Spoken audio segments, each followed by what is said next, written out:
माता रमाई, इनको मैं तहे दिल से प्रणाम करती हूँ।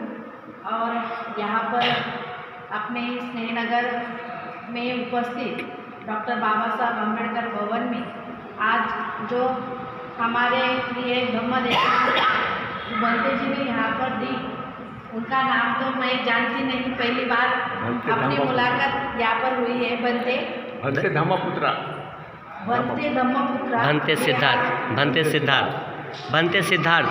और भंते सिद्धार्थ बिहार, दोनों ही बंते बिहार से आए हैं। और हाल ही में उन्होंने 50,000 लोगों को धम्म दीक्षा, बौद्ध धम्म दीक्षा दी है।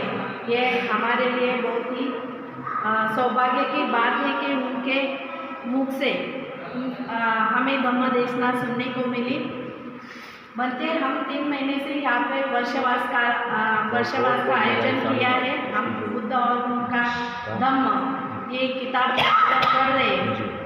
ये किताब सिर्फ हम पढ़ते नहीं बल्कि वो समझते हैं, वो विचार है वो हम स्वीकार करते हैं और औरों को भी वो विचार स्वीकार करने के लिए यहाँ पर हम ये प्रोग्राम आयोजित करते हैं। हमने अभी तक बहुत बंते का जो धम्म देशना है वो सुनी है। अभी आज तक बहुत सारी धम्म देशना हमने सुनी है, लेकिन मैं मेरा वैयक्तिक यहाँ पे विचार रखना चाहती हूँ कि ऐसी धम्म देशना मैंने आज तक नहीं सुनी। पहली बार मैंने आपसे इतनी अच्छी तरह से जो डॉक्टर बाबा साहब अम्बेडकर के विचार है, जो बुद्ध धम्म के विचार है, जो महापुरुषों के विचार है, जो आपने इतनी सरलता सुलभता से और बच्चों को नज़र में रखते हुए, वो बच्चों की समझ, उनकी समझ को नज़र में रखते हुए, हाँ वो बहुत ज़रूरी है। बच्चे जी हमारी उम्र 40 के ऊपर है, यहाँ पर जो भी बैठे हैं उपासिका वो सब 40 के ऊपर के हैं। उनको धम्म इतना ज़्यादा जरूरी नहीं है जितना कि इन बच्चों को है।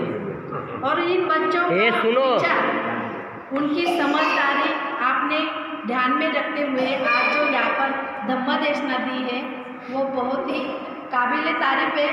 मतलब आपका क्या बोलेंगे,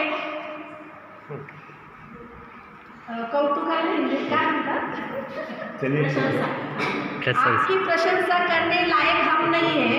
हम बहुत छोटे हैं, आप बहुत बड़े हैं, आप बहुत बड़े ज्ञान से बहुत बड़े हैं, आप अनुभव से बहुत बड़े हैं। हम उस माध्यम से बहुत छोटे हैं, ज्ञान से भी छोटे हैं, उम्र से भी छोटे हैं।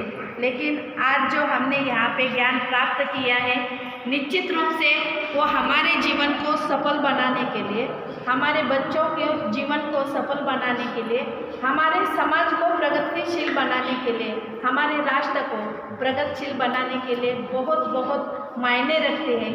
मैं आशा करती हूँ ऐसे विचार लेकर आप पूरे भारत में चलिएगा। हम तो बहुत ही गर्वान्वित हो गए कि आप जैसे भिक्खु का धम्म देशना हमको सुनने को मिली। आगे चलकर आप सबको ऐसा ज्ञान बांटते रहिएगा जो तथागत भगवान गौतम बुद्ध ने पूरे विश्व के लिए दिया था। वो ज्ञान अगर आप भी पूरे विश्व के लिए देते हैं तो निश्चित रूप से एक अच्छा समाज, एक अच्छा राष्ट्र यहाँ पर हम बना सकते हैं। हम भी यही चाहते हैं। इसी बात को हमने मद्देनजर रखते हुए 3 महीने का यहाँ पर हमने वर्षवास कालावधि का आयोजन किया था। और हमें लगता है कि अगर एक ही घर में अगर हमारा ज्ञान जाता है तो यही हमारे लिए बहुत बड़ी बात होती है। अगर एक घर सुशिक्षित बनता है हमारे विचारों से तो एक समाज निश्चित रूप से सुशिक्षित बनेगा। मैं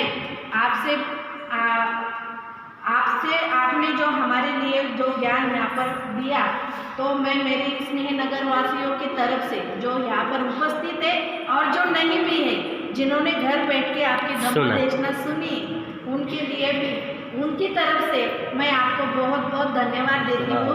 साधु साधु साधु। थैंक यू बंते। छोटा सा सत्कार अपने त्याग